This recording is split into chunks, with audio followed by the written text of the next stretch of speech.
Good morning everybody. Welcome to my English class English grammar lecture को। आज हम अपनी क्लास में जानेंगे पैसिव वॉइस के बारे में और एक्टिव वॉइस के बारे में। यानी कि वैसे तो मेनली हम जानेंगे पैसिव वॉइस के बारे में, साथ में हम एक्टिव वॉइस को भी समझेंगे। और एक्टिव वॉइस क्या होते हैं? टेंसेस। क्या होते हैं? टेंसेस। मैंने यहां पर लिखा हुआ प्रेजेंट और प्रेजेंट इंडेफिनाइट। यानी प्रेजेंट हम सबसे पहले समझने वाले हैं और इसका जो पहला फॉर्म होगा प्रेजेंट इंडेफिनाइट, इसको हम समझेंगे।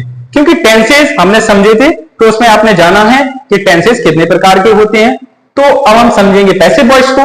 तो सबसे पहले हम किसको समझने वाले हैं? प्रेजेंट को। और प्रेजेंट का जो पहला फॉर्म होगा प्रेजेंट इंडेफिनाइट, इसका हम पैसिव वॉइस आज समझेंगे। तो ये है प्रेजेंट इंडेफिनाइट। प्रेजेंट इंडेफिनाइट का हम एक्टिव वॉइस भी समझेंगे और पैसिव वॉइस भी समझेंगे। तो आइए समझते हैं।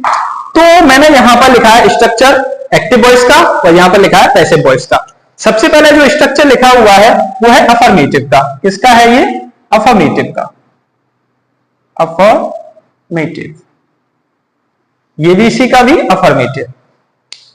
यानी हम पैसिव वॉइस आज समझने वाले हैं प्रेजेंट इंडेफिनाइट, जिसका हम अफर्मेटिव वर्जन समझेंगे, एक्टिव वॉइस का भी और पैसिव वॉइस का भी। तो एक्टिव वॉइस जो टेंस होते हैं उसका जो स्ट्रक्चर होता है उसमें सबसे पहले क्या आता है? सब्जेक्ट आता है, उसके बाद वर्ब की फर्स्ट फॉर्म आती है, उसके साथ एसआईएस आएगा और ऑब्जेक्ट आता है और अदर वर्ड आता है। ये हो गया किसका? ये हो गया हमारा एक्टिव वॉइस यानी टेंस का स्ट्रक्चर। और उसके बाद लिखा हुआ है यहाँ पर पैसिव वॉइस का मैंने स्ट्रक्चर। पैसिव वॉइस में हमें क्या करना होता है?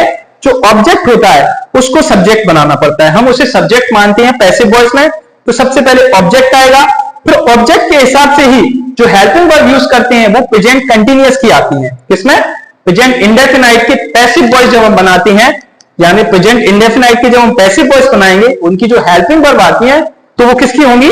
प्रेजेंट कंटीन्यूअस की। तो इज, आर और एम जो कि ऑब्जेक्ट के हिसाब से लगाई जाएंगी। तो फिर उसके बाद वर्ब की थर्ड फॉर्म। पैसिव वॉइस में क्या आता है? वर्ब की थर्ड फॉर्म का यूज किया जाता है। आप इस बात का ध्यान रखेंगे।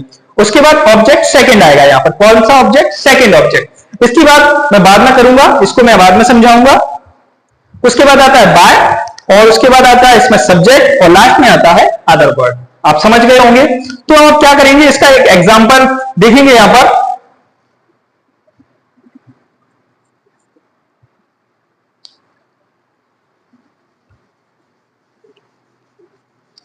तो आइए देखते हैं, यहां पर एक एग्जांपल हम लिखेंगे।